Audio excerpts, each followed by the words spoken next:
Hola, buenos días, ¿cómo están? Espero que todos bien. Se escucha, ¿cierto? Ya, excelente. Bueno, hoy día vamos a empezar una nueva materia. Se los mencioné la semana pasada, es la semana de la materia de Support Vector Machines o máquinas de vectores de soporte. Es una materia bastante compleja de entender los fundamentos, de ocuparnos para nada, o sea, termina siendo un algoritmo más de aprendizaje de máquina, de aprendizaje supervisado en realidad, eh, pero los fundamentos son complicados de entender matemáticamente. Eso es lo más complejo. Requiere harta álgebra lineal, estar familiarizado con el cálculo, etcétera. Conceptualmente no es complejo, la idea es bastante clara e intuitiva. Vamos a partir con eso para motivarlo, ¿ya? Y de ahí nos vamos a meter en los temas más álgidos, más complejos, que espero no abandonen la clase, em, porque se benefician mucho ustedes si preguntan, ¿ya? Esta es una parte que seguramente va a haber muchos muy perdidos, en que van a tener que creer nomás lo que estoy diciendo, y la idea no es eso, sino que cuestionen hasta que estén convencidos, ¿ok? Entonces vamos a partir, pero antes, ¿hay alguna duda puntual que requieran solucionar ahora antes de ver la materia? ¿Nada?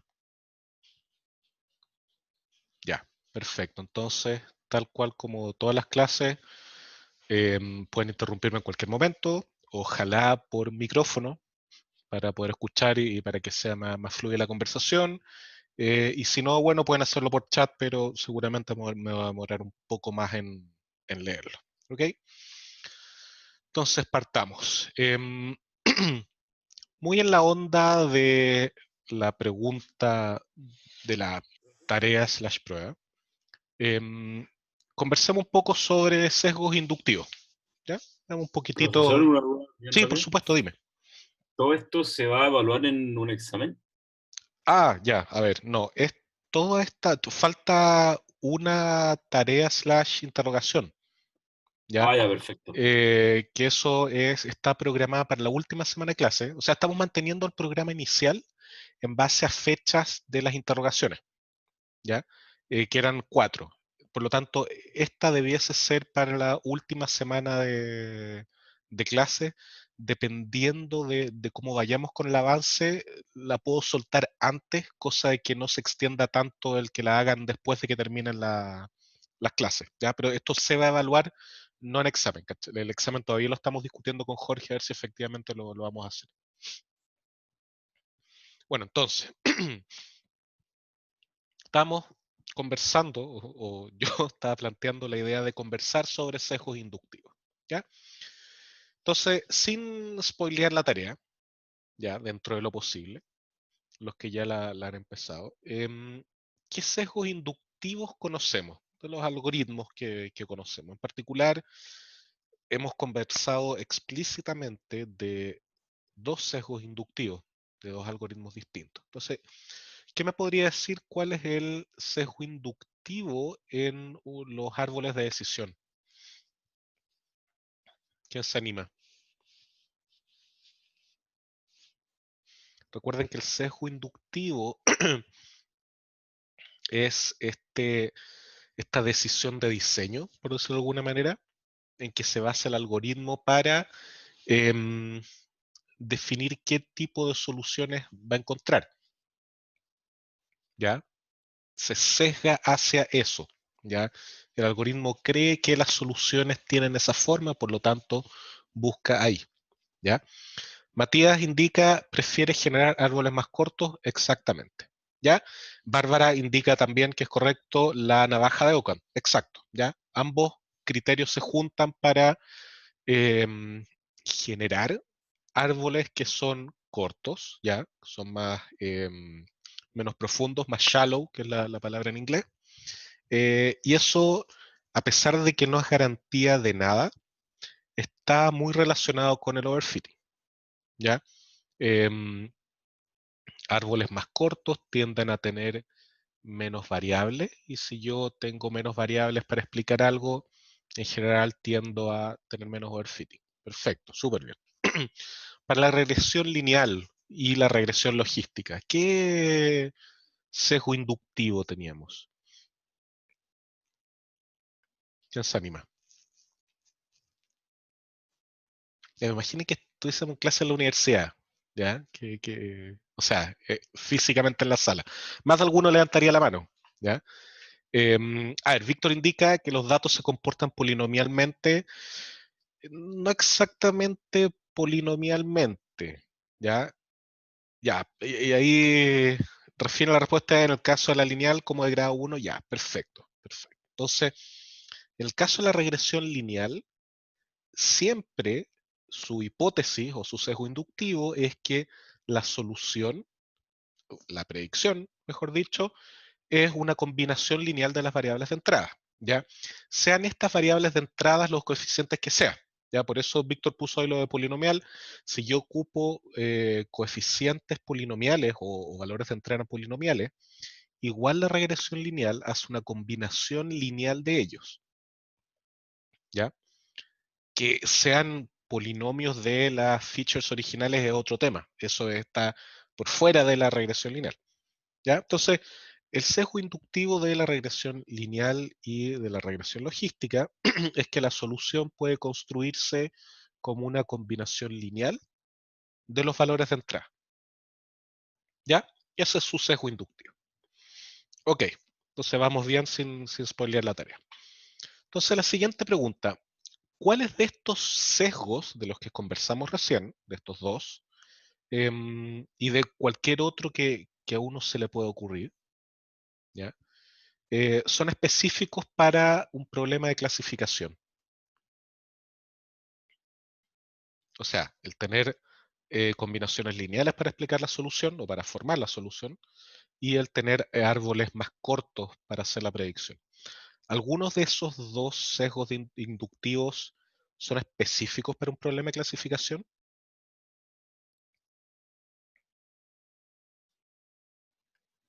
¿Alguien que se anime?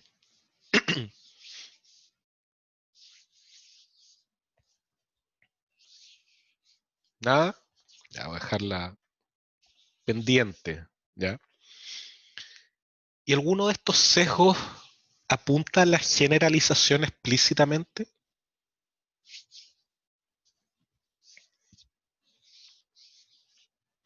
O sea, que este sesgo diga, mira, esto está pensado para que mi poder de generalización sea bueno, ¿ya? La regresión, como indica Víctor, pero eso es como un side effect, ¿ya?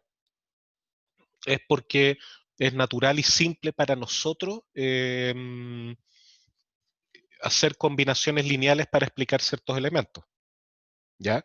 Entonces no necesariamente está pensado en aumentar la generalización. Julián indica menos variables más general. Sí, esa es uno podría argumentar eso, pero en ningún lado está, no es necesariamente explícito, ¿ya? Es una especie de análisis ex post. Ah, mira, dado que tengo menos variables, es más probable generalizar mejor. De hecho, si vamos al árbol de decisión o al árbol de regresión en su efecto, vemos que cuando lo diseñamos, cuando hacíamos en la selección de el atributo que tenía mayor ganancia de información, nunca pensamos en que esto iba a ser mejor para la generalización, ¿ya? Fue después que vimos Occam's Razor que dijimos, ah, mira, ¿sabes qué? El elegir los atributos con mayor ganancia de información lo antes posible hace que mi sesgo inductivo se parezca a Occam's Razor y tenga la solución más pequeña que probablemente es la real, ¿ya? Entonces, ninguno de estos dos sesgos explícitamente, y aquí voy a responder el segundo bullet, están pensados en la clasificación, ¿ya? Y ninguno, quizá el de Occam's Razor, apunta a la generalización de manera explícita, ¿ya? Entonces, estas dos cosas o tres en realidad, tener un sesgo inductivo, uno que todos tienen, pero dejémoslo como un punto, que sea específico para clasificación y que apunte a la generalización, son las ideas por detrás del SVM, ¿ya? Y de cierta manera también apunta un poco a Occam's Razor en el sentido de tener una solución simple al problema. Ya, y eso lo vamos a ver a continuación. Entonces, tomemos este problema binario de clasificación, ¿ya? Y discutamos. ¿Cómo crearían ustedes o cómo diseñarían ustedes las superficies de decisión? Al menos a mí me suena al tiro, claro, aquí es a gusto del consumidor, pero al menos a mí yo veo claro, digo, oye, mira, aquí tengo un clúster, ¿ya? Y aquí tengo otro clúster. ¿Ya? Entonces yo podría decir que las cosas que están en este clúster más o menos, quizá un poco extendido, y este de acá, son de categorías distintas. ¿Ok? Alberto indica una recta. Perfecto, yo puedo tirar una recta por acá, súper recta, pero bueno, ahí está. Y separo los de una categoría, acá estos van a ser círculos y de aquí para abajo van a ser cuadrados. ¿Ya? Alberto, pero podría haber más de una. Exactamente, yo podría tirar otra por acá. ¿Ya? Y otra incluso con otra pendiente, etcétera. ¿Ya? Incluso yo podría hacer algo así, ¿o no? Una especie de hipérbola. Para allá y otra para acá. Perdonen la ensalada de diagrama. ¿Ya? ¿Alguien se le ocurra algún otro tipo de superficie de decisión para explicar esto?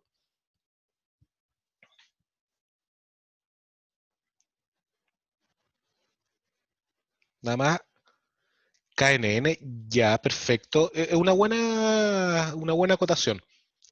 ¿Cuál es la superficie de decisión del KNN?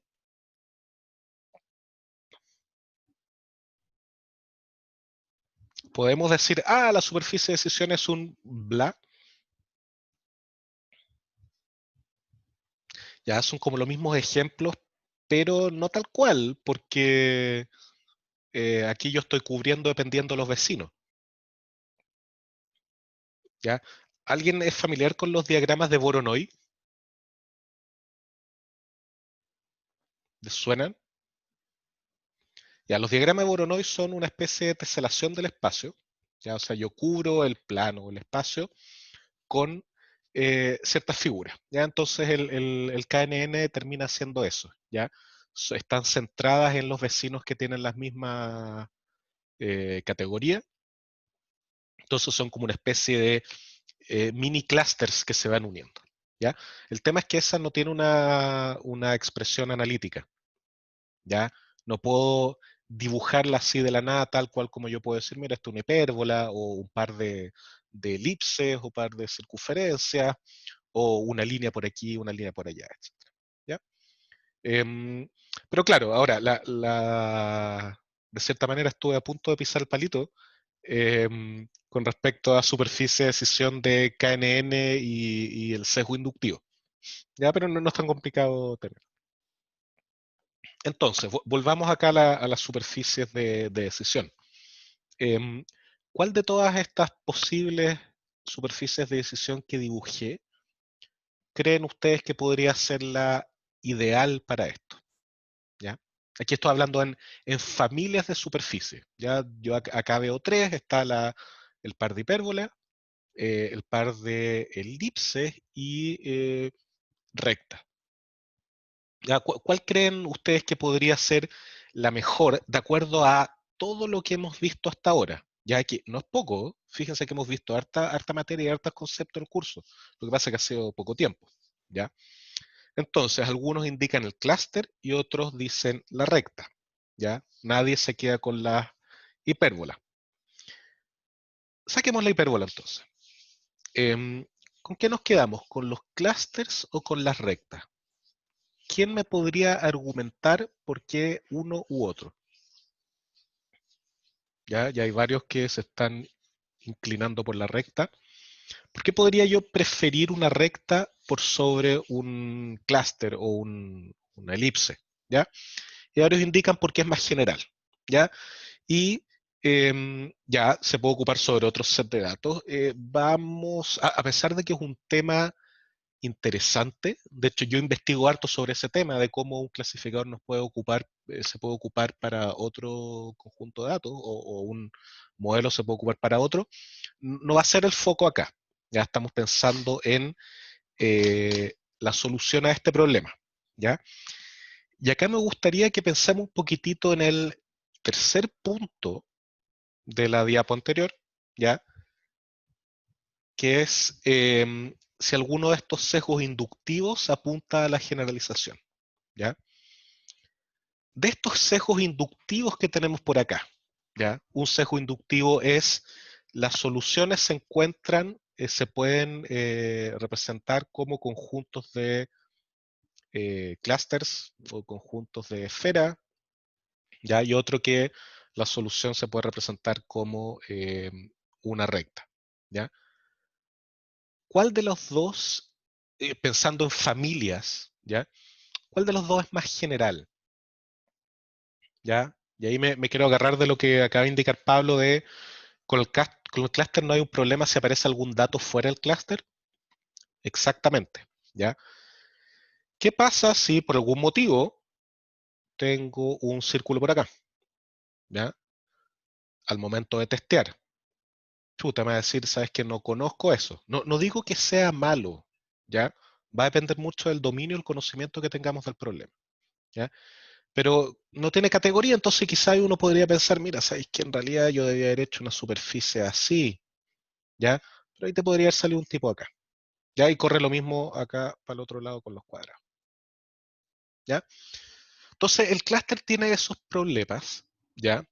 Cuando estamos intentando hacer clasificación, ¿ok? O un problema de clasificación de este tipo.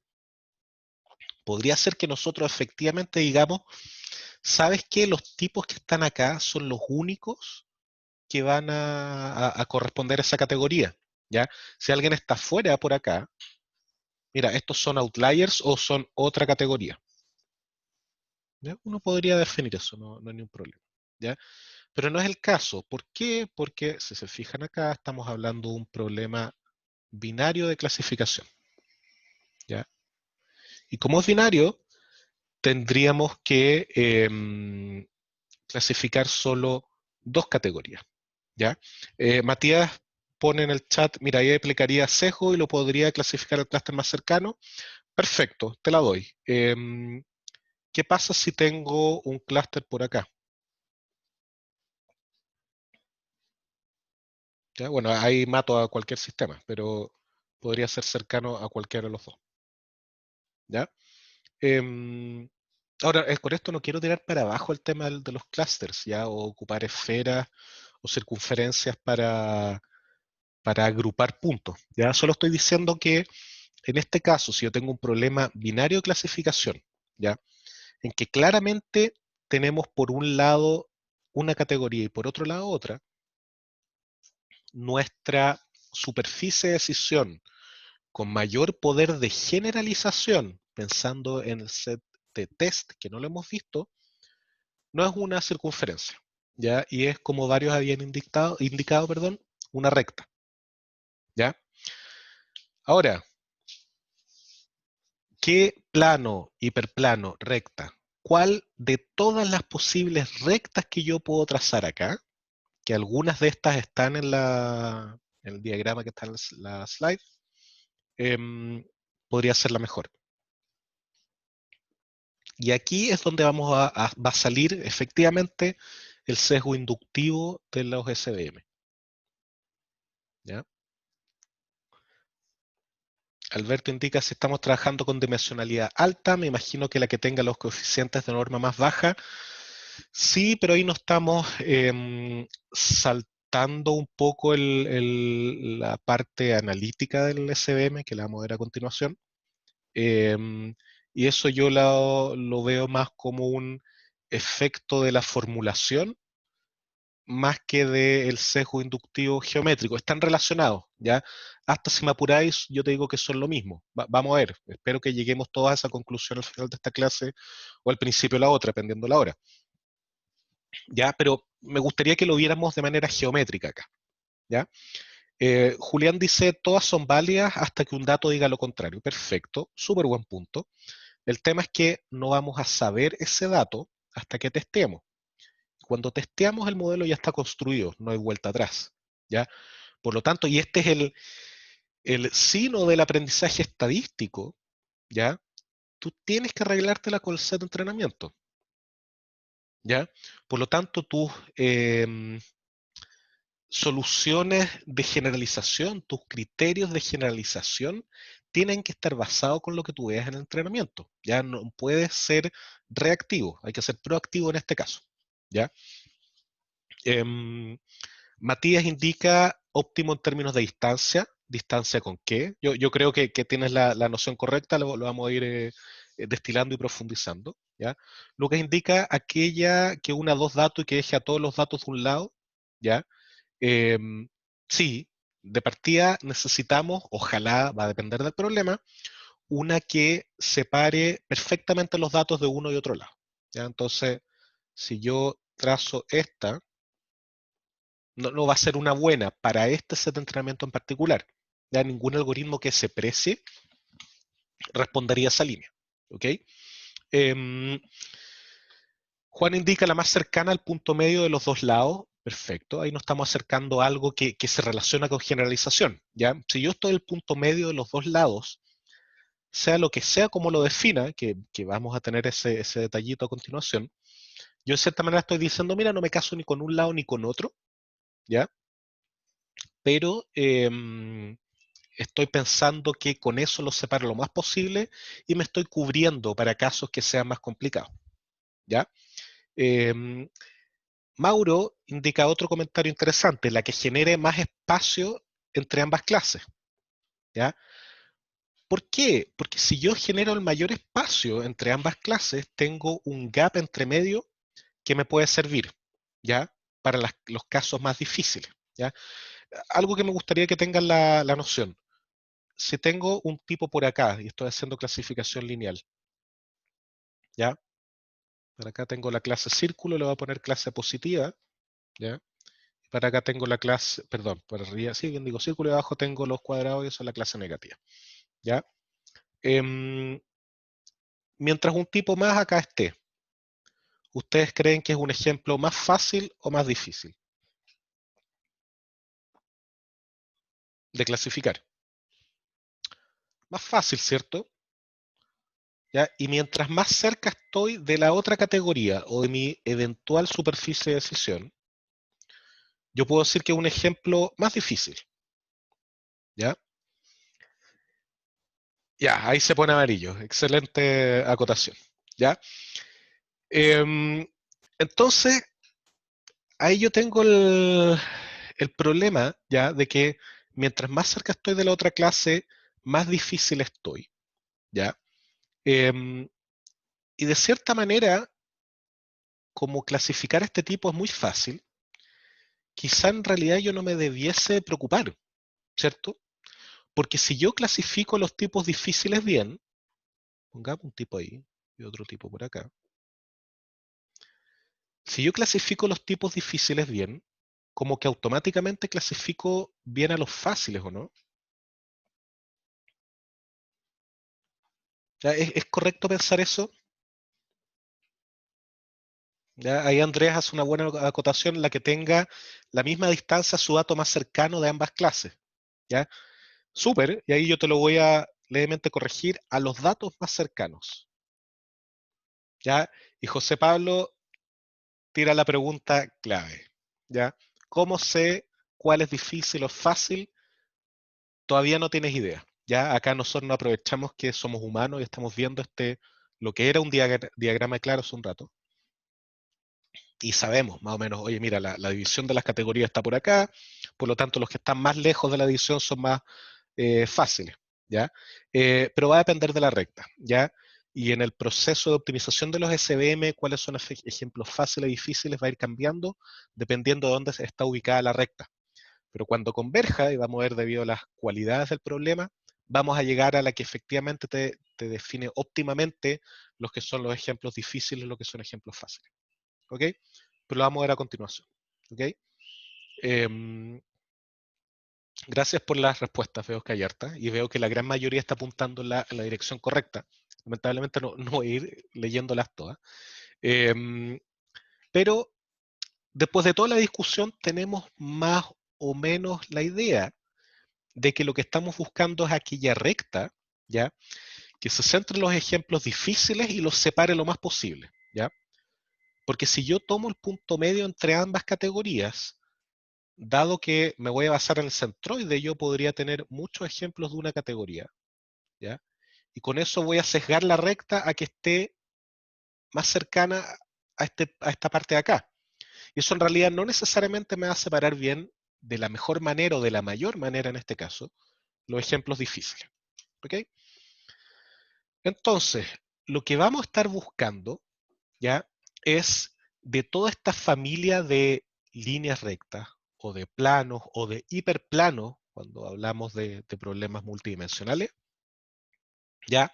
Es aquella que separa de mayor manera con, como aparece acá, que este es un término que se les va a repetir hasta en la sopa, con el máximo margen posible, ¿ya? ¿De quién? De los ejemplos difíciles, ¿ya? Por lo tanto, y esto no es como funciona el CDM, pero si yo supiera cuáles son los ejemplos difíciles, ¿ya? Yo puedo calcular la recta que los parte en la mitad y que tiene el margen máximo para ambos lados y encontré, ¿ya? Y termino el problema. No es así como se soluciona, pero es una noción, ¿ok? O sea, dependiendo, yo defino una recta y dependiendo de esa recta yo sé cuáles son los ejemplos difíciles, ¿ok? Pero realmente es más fácil e intuitivo verlo de la manera contraria. Por lo tanto, lo que vamos a hacer nosotros es tratar de maximizar el margen, ¿ya? Con el fin de, al tener un margen definido, yo trazar mi recta en la mitad de ese margen, ¿ya? ¿Y cómo voy a definir el margen? Como la distancia máxima de los puntos a la recta. ¿De qué puntos? De los puntos difíciles, ¿ya? Esos puntos, adelantando un poco en la materia, en este caso, este cuadrado de acá, este de acá y este círculo de acá, adivinen cómo se van a llamar en el lenguaje de los SVM. No se van a llamar ejemplos difíciles, ¿ya? Casos borde, tampoco, ¿ya? Se van a llamar vectores de soporte, como indica Matías, ¿ya? Por eso es máquinas de vectores de soporte, ¿ya? Los vectores de soporte, que son los que soportan la hipótesis, ¿ya? El concepto de soporte de un vector finalmente son los coeficientes que están activos, ¿ya? Los que son distintos de cero, ¿ya? Y en este caso vamos a ver cuáles son el soporte y cuáles son los vectores de soporte. Lo vamos a ver al final de la clase, ¿ya? Pero los vectores de soporte son estos ejemplos de acá, que son los que soportan este plano, ¿ya? Vamos a ver al final de la clase o al principio de la otra también una explicación intuitiva de que los vectores, si estoy en margen completo es una tabla o una mesa, y yo tengo una vara en la mitad, que es el hiperplano óptimo, ¿ya? Y esta mesa se está equilibrando sobre esa vara. Los vectores de soporte y sus pesos son aquellos que equilibran la mesa para que no se caiga ni a un lado ni a otro, ¿ya? Eso es una idea bastante intuitiva que leí la otra vez y que permite entender un poco el por qué los vectores de soporte. ¿Ok? Ya, he tratado de que esta discusión sea lo más intuitiva y clara posible. ¿Ya? ¿Alguien tiene alguna duda? Porque de aquí en adelante la cosa se pone más seria, menos intuitiva, más analítica y más geométrica aún. Ya, pero geométrica de álgebra lineal. ¿Ya? Ya, entonces si no hay dudas, vamos a tomar un salto de fe. No un salto de fe en realidad, porque aquí tienen que estar convencidos. ¿Ya? Entonces, hagamos un muy breve repaso de álgebra lineal. Ya, yo sé que álgebra lineal no es el curso favorito de la gran mayoría. Ojalá lo fuese porque en mi opinión, junto con el cálculo, las dos herramientas fundamentales que tenemos los ingenieros e investigadores para resolver problemas. El álgebra lineal es fantástica. ¿Ya? Eh, pero vamos a hacer un muy pequeño repaso para cosas muy básicas que necesitamos acá. Entonces, si tengo este eje en dos dimensiones, ya x, y yo trazo una línea cualquiera, ya, yo puedo parametrizar esa línea o ese plano, hiperplano, como queramos llamarlo, con la ecuación que tengo acá, ya, beta 0 más un beta traspuesto por x igual 0, donde x es un punto cualquiera en este espacio bidimensional, y si es que ese x corresponde a esta línea, entonces se va a cumplir esta igualdad. ¿Ya? Puntos que no estén sobre la línea no cumplen esta igualdad. Los puntos que sí están sobre esa línea, sí cumplen esa igualdad. ¿Ya?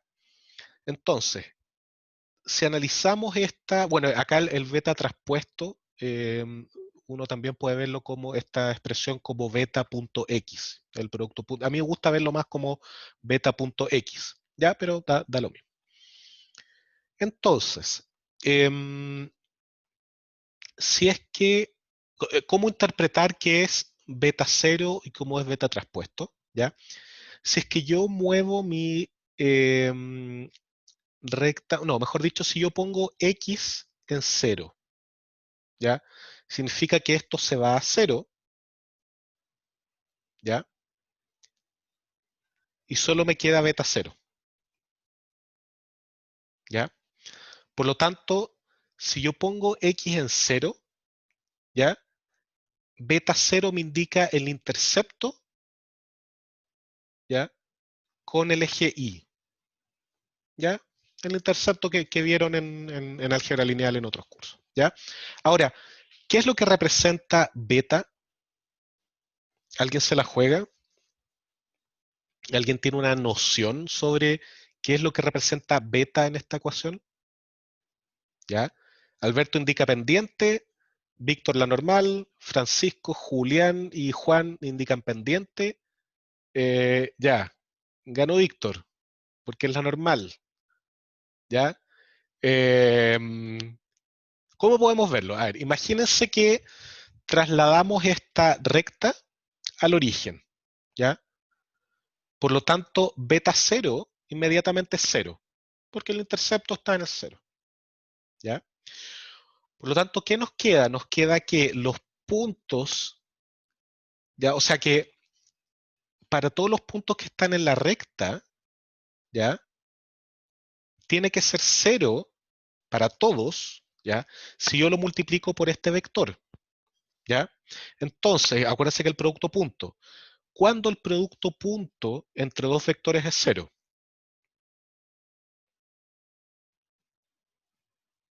Ya, pues, eso tienen que saberlo. Cuando Ya, son colinares. perpendiculares, ortogonales, etcétera. Súper bien, ¿ya?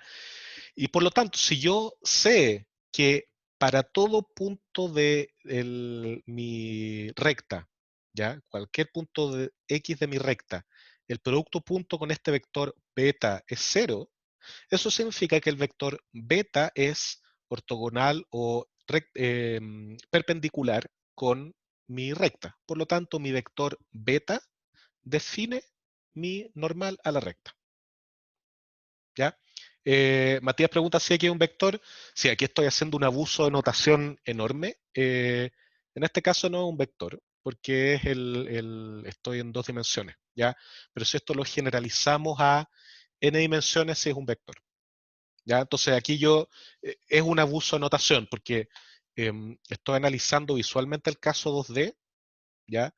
Pero implícitamente el análisis analítico lo voy a hacer en Rn, cosa que cuando terminemos el análisis tengamos la versión general de este problema. ¿Ya? Pero créanme que da exactamente lo mismo. ¿Ok? Entonces, ¿ya? Todos estamos de acuerdo que lo que significan los coeficientes beta 0 y beta. ¿Ya? Entonces, ¿ya? si veamos el primer bullet, para cualquier, no, mejor veamos qué es lo que acabo de agregar. Yo acabo de agregar acá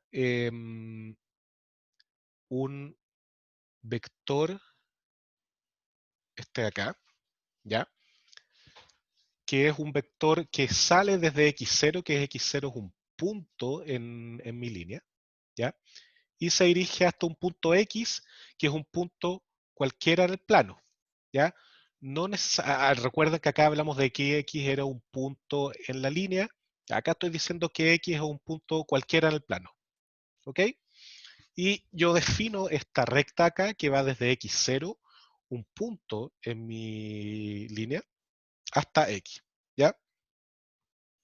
Defino también este beta asterisco, beta estrella, que es la normal beta, pero con con norma unitaria. Ya está normalizado. ¿Ok? Entonces, ya el primer bullet dice, para cualquier par de puntos x1 y x2 en el hiperplano, se cumple que beta punto x1 menos x2 es igual a 0. ¿Ya? Entonces, este vector x1 menos x2, ¿dónde se encuentra? ¿Dónde vive ese vector? Sobre la recta, ya como indica Matías. ¿Ya? Y tiene que vivir sobre la recta porque el producto punto, ¿ya? Entre este beta con x1 menos x2, aquí yo estoy diciendo que es 0. ¿Ya? Y la única manera que el producto punto es 0 es cuando los vectores son ortogonales o perpendiculares, como queramos verlo. Por lo tanto, esto está sobre la recta, o en realidad, como debiésemos hablar en lenguaje SVM, del hiperplano. ¿Ya? Entonces, cualquier vector en el hiperplano es perpendicular a la normal, por lo tanto, x1 menos x2 es un punto del plano. ¿Ya? Y el segundo bullet habla sobre lo que les mencioné antes, que beta estrella es la normal unitaria y se calcula simplemente como beta partido por la norma de beta. ¿Ya? Eso es súper básico y lo deberían tener más o menos claro. ¿Ok? Entonces, ¿ya? Y aquí viene el primer concepto fundamental. Para cualquier punto X en cualquier lado de este espacio, ya la distancia signada, o sea, con signo, en la siguiente diapo lo vamos a corregir, ya, la distancia asignada entre el punto y el hiperplano está dado por, ya, ¿cómo podemos calcular eso geométricamente? No vayamos todavía a la expresión, pero a alguien se le ocurre cómo podríamos, em, que la norma de qué vector, por ejemplo, me podría estar indicando la distancia entre este punto X de acá, ¿ya? Y esta línea, ¿ya? ¿Cómo, de partida, cómo defino la distancia entre un punto y una línea? Porque hay infinitas, ¿o no? ¿Ya? O sea, de acá, desde este punto de acá, hasta la línea yo puedo venir acá, puedo llegar acá, puedo llegar acá, a cualquiera de estos lados. Ya, pero tengo que quedarme con una. Ya, Josefina indica súper bien, la más corta. Perfecto. ¿Cuál es la más corta en este caso? La perpendicular. Mauro puso el punto bien. ¿Ya? La perpendicular, por lo tanto, es la norma de este vector de acá, ¿cierto? ¿Ya? Del vector perpendicular. ¿Ya? Perfecto. Ese vector va a ser paralelo a la normal, ¿cierto? ¿Ya? Por lo tanto, ¿cómo podría yo obtener la norma de ese vector? Y aquí retrocedamos a nuestros primeros días en la escuela o últimos días en el colegio. ¿Cómo podríamos visualizar esto? ¿Ya? La proyección con la normal, exactamente, pero la proyección con la normal ¿de quién? Diego indicó la proyección con la normal, pero ¿de quién? ¿De qué vector?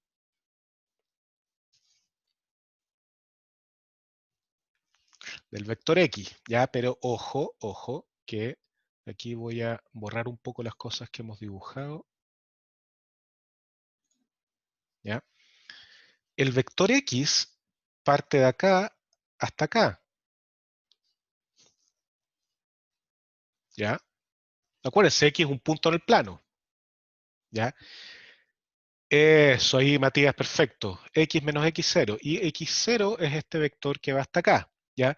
Por lo tanto, por álgebra lineal, ¿ya? Por manejo de vectores, el vector que va entre los puntos A y B se calcula como B menos A, ¿ya?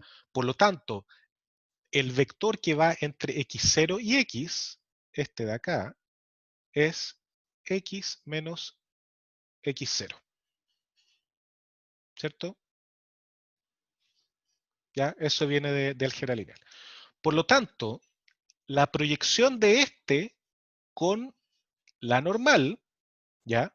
Me va a dar esta distancia de acá, este vector perpendicular, ¿ya? Ahora, ¿es la distancia con la proyección con la normal? ¿Tiene que tener alguna condición esa normal para que efectivamente me dé la distancia?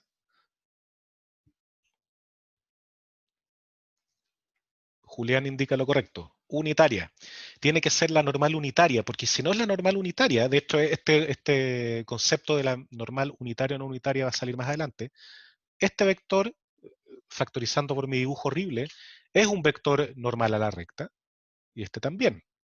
¿Ya? Entonces, si yo proyecto este vector de acá, ya el x menos x0, perdón, este de acá, el x menos x0, si yo lo proyecto sobre esta normal, mi resultado va a ser distinto al que si lo proyecto por esta normal.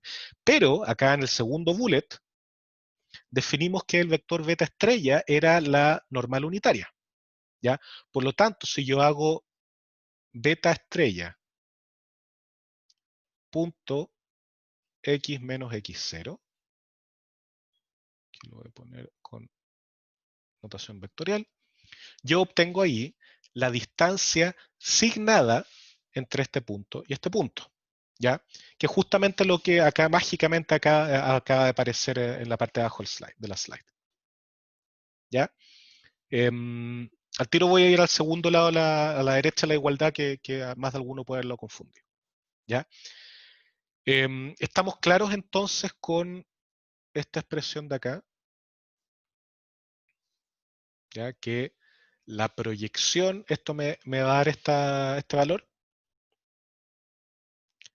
Entonces, yo quiero hacer la pregunta, ¿por qué distancia asignada? ¿Por qué tiene signo esta distancia?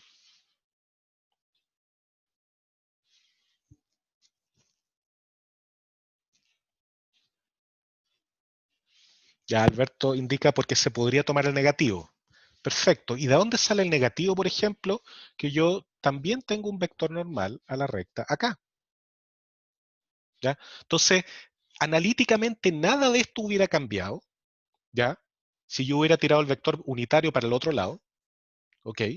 Y esto hubiera sido negativo, porque tiene sentido, pues, el vector está para el otro lado y estoy calculando la distancia por acá, ¿ya? Entonces, eso, como indica Lucas, tiene que ver con estar arriba o abajo de la recta o el plano, ¿ya? Cuando estoy en Rn no es tan trivial ver qué es lo que está arriba o abajo, pero lo vamos a definir de una manera bien clara en la próxima slide, ¿ya? Qué es lo que está arriba, abajo, qué es positivo y qué es negativo, ¿ok?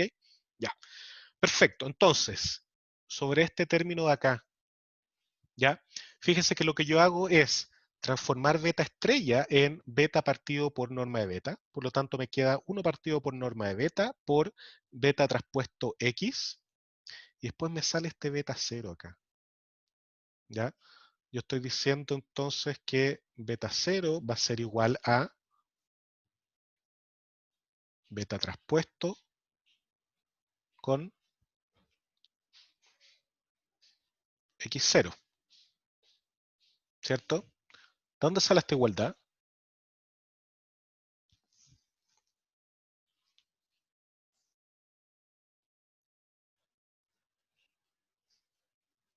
Ya Juan indica muy bien de la parametrización de la recta. Ya, exacto, viene de acá. ¿ya? X0 es un punto en la recta, por lo tanto se cumple esto, ¿ya? Por lo tanto, yo inmediatamente, perdón, acá hay un menos,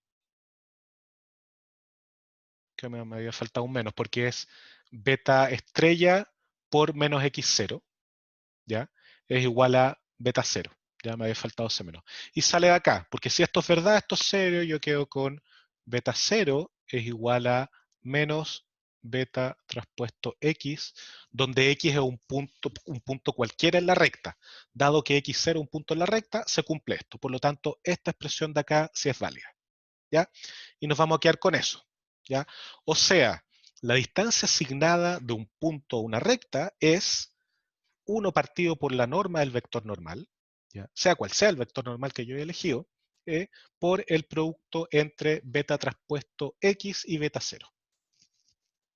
¿Ya? O sea, la ecuación de la recta partido por la norma del vector normal. ¿Ya?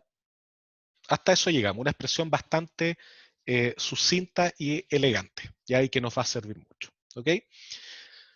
¿Alguna duda hasta el momento? O sea, de las dudas que se puedan aclarar razonablemente fácil en clases, porque yo estoy seguro que hay muchos que están colgados por el tema del álgebra lineal y todo, créanme que basta revisar un poco y sentarse, ver esta clase, analizarla un poco más para encontrarle la claridad. Ya no se asusten tanto.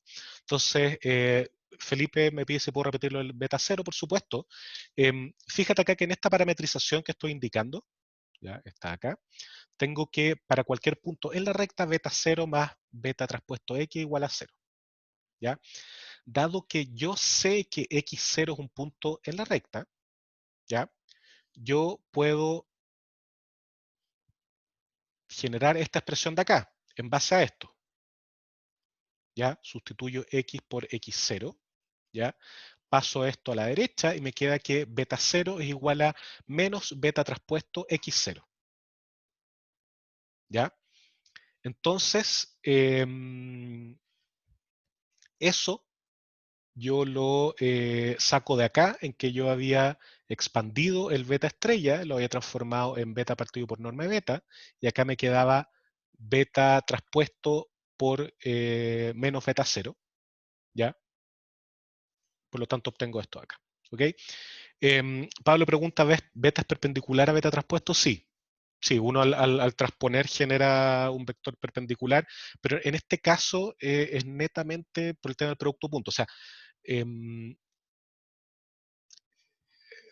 tomemos beta como el vector normal a la recta, ¿ya? Y veamos beta traspuesto como el vector que me permite hacer que el producto punto sea cero, ¿ya? Eso nos va a ayudar desde el punto de vista de la comprensión teórica de esto, más fácil verlo de esa manera, ¿ok?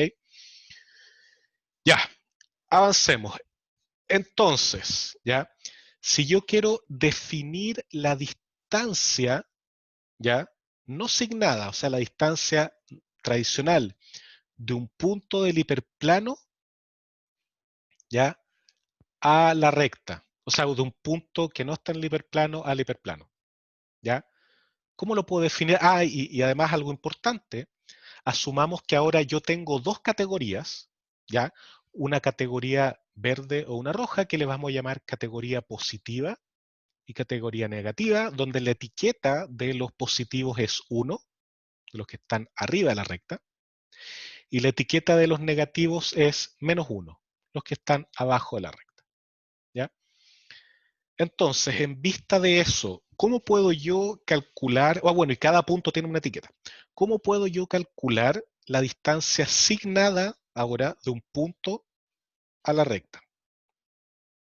En este problema en particular que estamos viendo acá. ¿Cómo podría yo eliminar, o sea, perdón, la distancia no asignada, la distancia real, ¿ya? Y ahí lo que yo propongo es decir que la distancia va a ser igual a I, ¿ya? Julián había propuesto ocupar la norma, sí, pero yo no quiero ocupar más normas, ¿ya? La norma tiende a complicar un poco las cosas desde el punto de vista de la optimización, ¿ya? Pero en este caso yo puedo hacerlo más sencillo. ¿Por qué? Porque yo digo, mira, ¿sabes qué? dado que yo tengo la categoría y yo sé que mi categoría es 1 o menos 1, ¿ya? Si yo tengo la distancia asignada de un punto acá, ¿ya? Y dado que yo definí ahora que mi vector normal, ¿ya? Va a estar apuntando para este lado, para el de los positivos, ¿ya? Yo sé que esta expresión va a ser positiva, por lo tanto, si lo multiplico por i, que esta va a ser la categoría, y pertenece a menos 1,1, ¿ya? Si yo digo eso, ya, ahora esto es, el conjunto está ahí por extensión, ya es o menos 1 o 1, no hay nada entre medio, ¿ya? Si es que yo digo eso y multiplico una distancia positiva por el i de esos ejemplos, eso significa que mi distancia va a seguir siendo positiva, ¿ya? Y para abajo, que yo tengo una distancia negativa, dado que la etiqueta va a ser negativa, esta expresión se va a hacer positiva, ¿ya? Entonces, Víctor pregunta, pero mientras estamos encontrando esta recta, si tenemos un punto rojo arriba de la recta azul, entonces estaría como distancia negativa. Exacto, y como Diego pone, esa es la idea. ¿Ya? Dado que voy a tener tipos con distancia negativa, yo no quiero, yo voy a ir bajándolo y eso me va a permitir moverme bien. ¿Ya? Ese es uno de los trasfondos de esto. Ahora, si uno lo está haciendo manual se da cuenta, pero cuando está la optimización eso no pasa, pero es uno de los efectos que hay atrás que mágicamente hace la optimización. ¿Ya? Entonces, estamos todos más o menos claros de que si yo multiplico la expresión que tenía antes por i, que es la etiqueta, automáticamente esto se transforma en una distancia positiva, ¿ya? Para este problema en particular, ya que es un problema linealmente separable con dos clases, ¿ya? Entonces, y acá viene la pregunta complicada, tenemos 20 minutos, seguramente no vamos a alcanzar a ver todo esto esta clase, pero lo continuamos la siguiente. ¿Cómo podemos plantear esto, todo este concepto del margen, de la distancia, etcétera, como un problema de optimización? ¿Ya? Y cuando yo pongo esto, generalmente la expresión de los alumnos es esta. ¿Ya? Se empiezan a desesperar, a asustar. eh, yo acá seguramente voy a empezar a ver como la cantidad de asistentes de la clase baja, porque es algo que termina asustando a la gente de computación por algún motivo. Ya, yo tengo mis hipótesis que no tienen que ver con los alumnos en sí, eh, pero lamentablemente se hace más complicado. Entonces acá lo vamos a hacer bastante claro, al menos para mi idea. ¿Ya? Voy a contestar un poco las preguntas. Juan indica, pero los SM solo sirven para poder clasificar datos linealmente separables. El que vamos a ver hoy día, sí. El que vamos a ver el jueves sirve para datos no linealmente separables. ¿Ya? Necesitamos otros términos más para, para poder hacer eso. ¿Ok? Ya, a ver, Lucas que ha puesto un fruyelé, el mínimo de la suma de los D. No es tan así, ya necesitamos el máximo margen. Ya yo creo que perdiste el fruyelé, te lo vamos a cobrar a la vuelta. ¿Ya? Vamos viéndolo por parte. ¿Ya? Sí, 2021 yo también creo. Ya, entonces, tenemos eso, el gráfico que habíamos trabajado. ¿Ya? Entonces, ¿qué es lo que queremos optimizar? ¿Ya? Ya, si yo les digo que los SVM también son conocidos como métodos de máximo margen, ¿cómo debiese empezar el problema de optimización?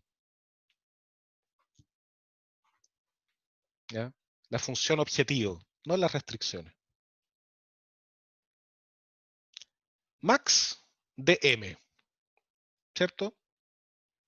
Buscamos el máximo de una expresión que me mida el margen, ¿cierto? Y el margen es simétrico para los dos lados de la recta, etc. ¿Ya? Por lo tanto, yo voy a buscar el máximo margen. ¿Cuáles van a ser los parámetros que yo que tengo yo a mi disposición para variar, para modificar, para poder encontrar el máximo de m? Víctor indica correctamente beta y beta 0. ¿Ya? Fantástico. ¿Cuáles son entonces ahora las restricciones? Y aquí yo casi debajo de la manga pongo esta expresión acá arriba. Recordemos que la distancia de un punto a una recta es esta de acá. ¿Ya? ¿Qué restricción tiene, o qué restricciones, de hecho es una restricción por cada punto, tiene que cumplir este problema para que sea justamente lo que estamos buscando? ¿Qué tiene que cumplir cada punto? Ya que la distancia tiene que ser mayor o igual a 0, debe ser no negativo, ok, mayor a 0, mayor a 0, ¿no podemos ser un poquitito más estrictos con eso? Fíjense en la función objetivo, ¿ya? Yo estoy diciendo que mi margen es m y yo quiero maximizarlo. Por lo tanto, la distancia de cada punto a la recta tiene que ser mayor o igual al margen, ¿ya? Nada puede ser menor al margen, ¿ya? El margen es lo menor que yo tengo, ¿ya? Por lo tanto, yo tengo que obligar, ocupando esta expresión de acá, que d sub i, porque para cada ejemplo i tiene que ser mayor o igual a m, y cuando yo lo pongo acá me queda 1 partido por la norma de beta, ¿ya? Y i por xi traspuesto beta más beta 0 mayor o igual a m, ¿ya? Entonces, Alberto dice D sea mayor a epsilon con epsilon mayor a 0, ¿ya? Eh, es que epsilon, o sea, la idea de esto es tener el máximo margen, ¿ya? Por lo tanto, tenemos que partir del margen, ¿ya? Ya, epsilon igual a m. Sí, ok, ¿ya? Julio indica, pero si el margen es negativo, no, pues el margen no puede ser negativo, el margen es una distancia, es un número, ¿ya? Y tiene que ser positivo, ¿ya? Y si el margen es negativo, bueno, habría que ponerle -1 a toda la ecuación, ¿ya? Em, Juan Carlos pregunta, ¿cómo se garantiza que la recta quede entre las clases de puntos? Bueno, eso va a ser lo que genera el problema de optimización, ¿ya? ¿Por qué? Porque yo acá al exigir cierto margen, ¿ya? Voy a cumplirlo, ¿ya? ¿Por qué? ¿Qué pasa si la recta me queda entre medio de las clases? ¿Ya? Voy a tener que hay un tipo, ¿ya? Que su categoría va a ser 1, pero su distancia, en el fondo, recuerden, para hacerlo más fácil, más intuitivo, recuerden acá arriba a la derecha que si yo saco el i, esto de acá, es la distancia asignada, ¿ya? Si un tipo está en el lado incorrecto del margen, ¿ya? El signo de esto con el signo de esto va a ser distinto, ¿ya? Y como va a ser distinto, de hecho en particular va a ser negativo, ¿ya? Porque uno va a ser positivo y el otro negativo, ¿ya? Y si es negativo, inmediatamente es menor que m, ¿ya? Y yo quiero que sea mayor o igual a m, por lo tanto ese punto no va a estar cumpliendo la restricción, por lo tanto esa solución no va a ser válida, por lo tanto yo nunca voy a tener una solución final que tenga la recta ahí, ¿ya? No sé si les queda más claro de esa manera. ¿Ya? Ya, Juan Pablo indica, no, perdón, Julián, pero si tenemos puntos tan estrechamente posicionados que queden puntos negativos al lado positivo y viceversa, estamos en un problema linealmente separable. Eso no va a pasar en este problema que estamos viendo hoy. Ya el jueves sí va a pasar y vamos a ver cómo lo solucionamos. José Pablo indica, por lo que no corro el riesgo de que el óptimo de M puede estar en más menos infinito. Sí, eventualmente sí, pero vamos a ver que por el tipo de problema de optimización que queda, no pasa eso. De hecho, nos va a quedar un problema convexo y vamos a poder solucionarlo. ¿Ya? De hecho, ahora que el soplo queda a ser convexo, vamos a ver que más adelante vamos a cambiar el máximo por un mínimo. ¿Ya? Que es el típico que uno en optimización minimiza y no maximiza. Es típico. ¿Ya? Entonces, sigamos. Estamos todos de acuerdo con esta función que tenemos acá. El máximo de m dado beta y beta 0, sujeto a que la distancia asignada sea mayor o igual a m para todos los puntos. ¿Ok? Perfecto. Entonces, yo voy a hacer un paso acá, ¿ya? Que no es para nada polémico, que yo, fíjense, agarré la norma de beta y la paso para el lado derecho de la inecuación. ¿Ya? Dado que es una norma, es positivo, por lo tanto, al cambiarlo a la derecha, no cambio el lado de mi inecuación. ¿Ya? Por lo tanto, me queda esto. Ya, perfecto. Y acá viene el paso polémico. ¿Qué pasa con la norma de beta? ¿Me importa la norma o no? O sea, dicho de otra manera, imagínense yo tengo este mismo plano de acá, ¿ya? Si yo cambio la norma de beta escalando los coeficientes de beta, ¿cambia mi plano o no? ¿O cambia mi recta?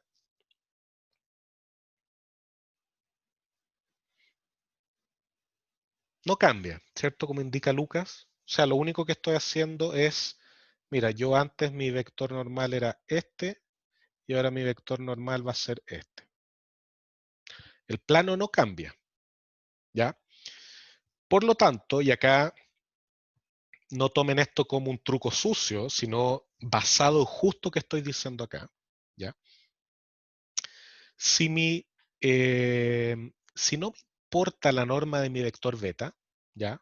Para definir la recta, sigue siendo igual si yo lo único que hago es cambiar la norma, yo puedo decir que la norma de beta, yo la voy a definir cara de palo, pero cara de palo como 1 partido por el margen. ¿Ya? Puedo hacerlo, me da lo mismo, ¿ya? Sea lo que sea el margen, ¿ya? No va a cambiar mi solución. ¿Estamos de acuerdo que eso no cambia el plano? Ya, bacán. Pero lo choro es que si yo hago ese cambio, ¿ya? Si yo digo que m es igual a 1 partido por beta, o por norma de beta, o que 1 partido por, o que beta es igual a 1 partido por m, ¿ya? ¿Qué pasa con este término de acá?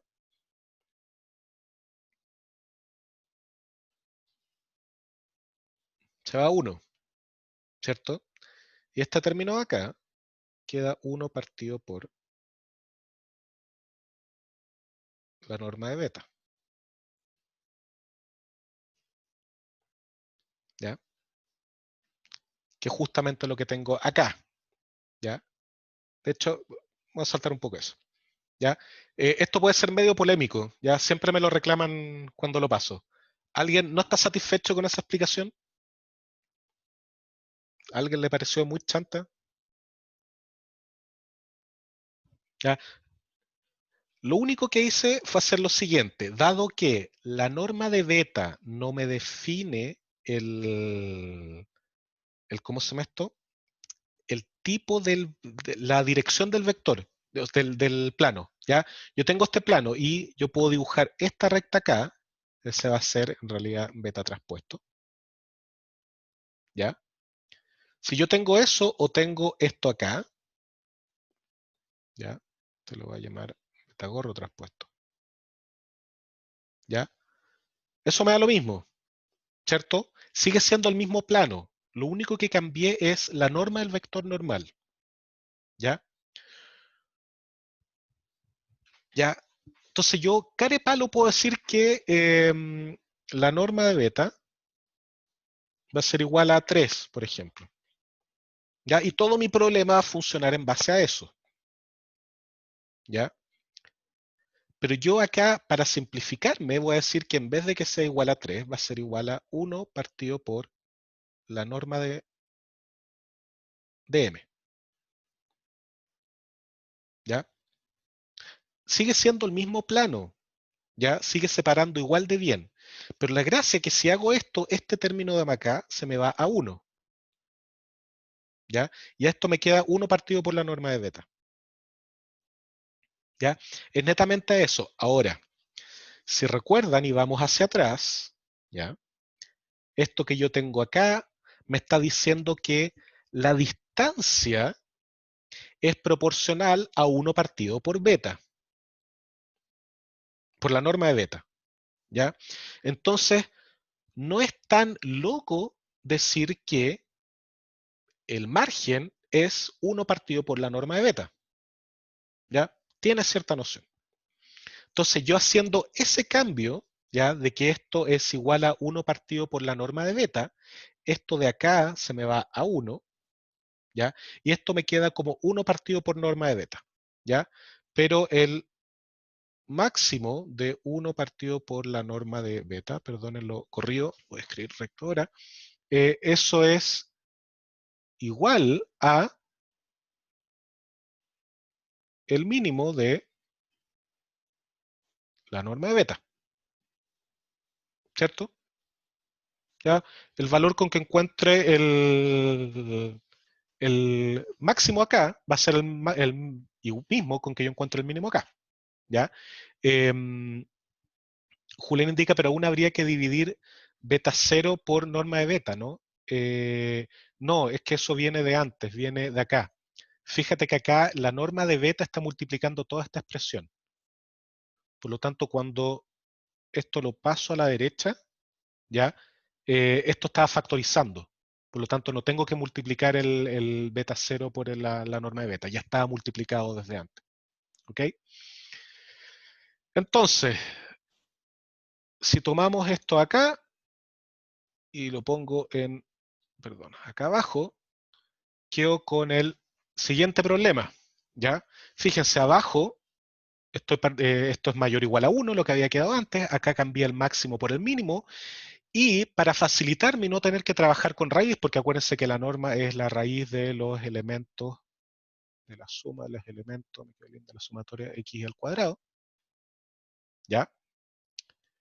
Yo no quiero trabajar con una raíz porque me hace feo esto, pero em, si el elevar al cuadrado como una función estrictamente creciente no me va a cambiar el máximo.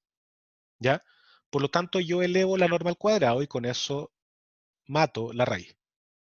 ¿Ya? Entonces, ahora mi problema pasó a ser cuadrático, ergo convexo. Ya y puedo ocupar optimización convexa para resolverlo. Además, tengo las garantías de que tengo una única solución global y puedo encontrarlo. ¿Ya?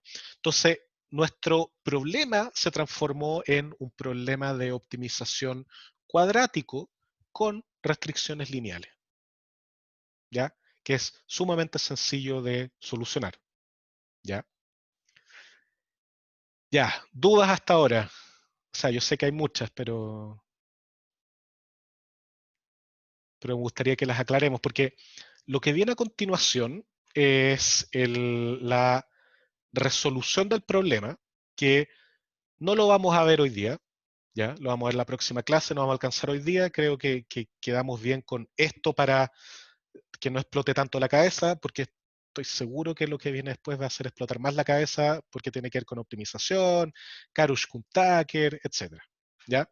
Entonces prefiero ir contestando las preguntas, aparte estamos en buena hora.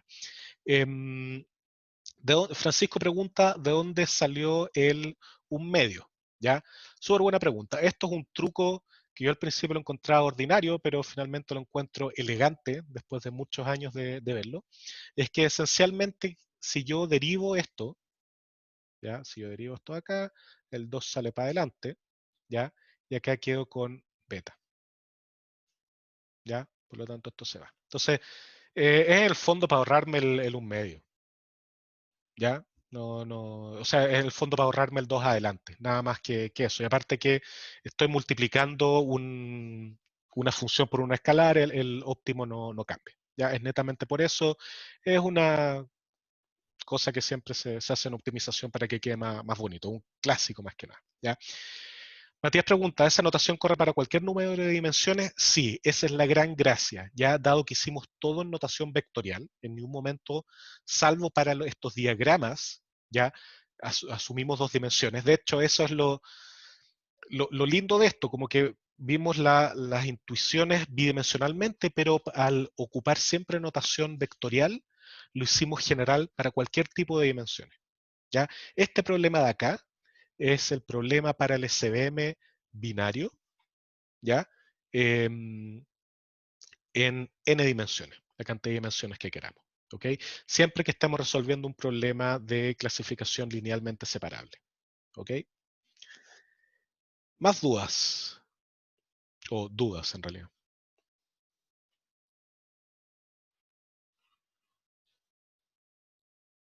Nada. Ya, a ver. Me salté el cuadrado de beta. Ah, ya, perfecto, Felipe. Dado que yo voy a retroceder un poco, al hacer este cambio de acá, de que yo digo que m es igual a 1 partido por beta, se me va esto a 1, ¿ya? Y me va a quedar el máximo de 1 partido por la norma de beta, ¿ya? Yo sé que encontrar el máximo de eso es análogo a encontrar el mínimo de la norma de beta, ¿ya? Porque es el inverso, ¿ok?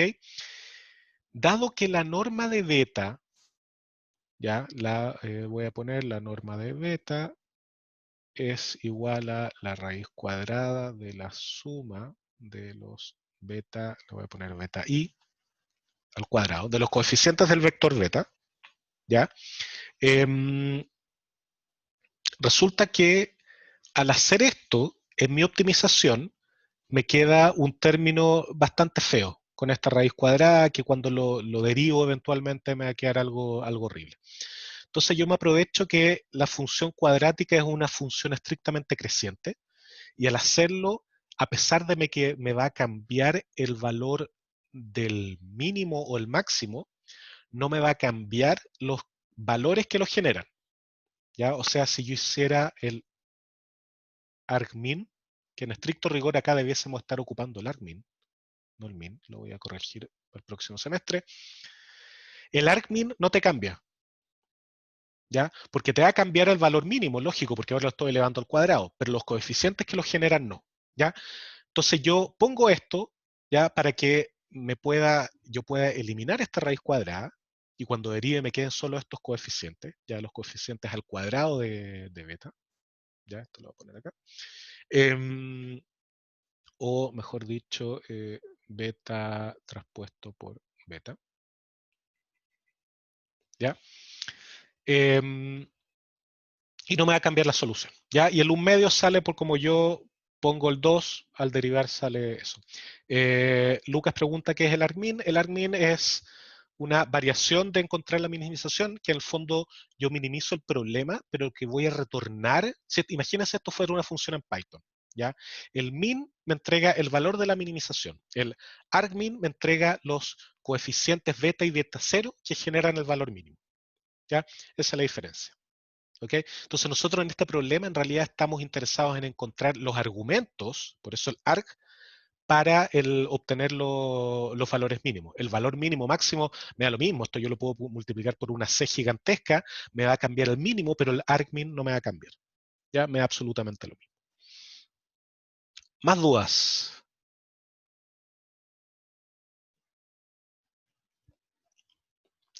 ¿Nada más? Ya, estamos casi en la hora. ¿Cuál es mi recomendación para la clase del jueves? Vean este video, yo voy a hacer todo lo posible por subirlo al tiro, ¿ya?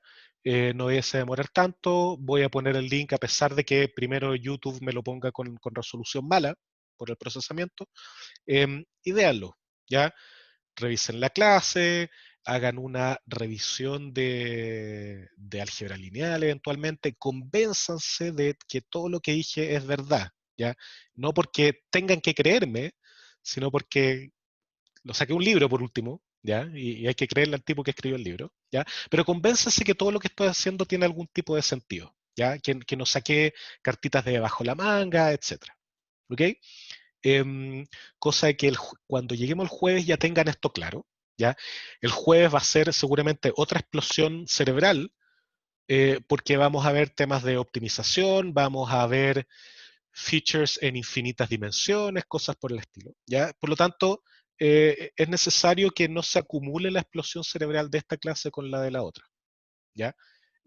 Así que traten de tenerlo claro, cosa que cuando salga algún concepto geométrico en la próxima clase referente a los SVM, no se pierdan y no se mareen, ¿ok? Ya, última oportunidad. Más preguntas.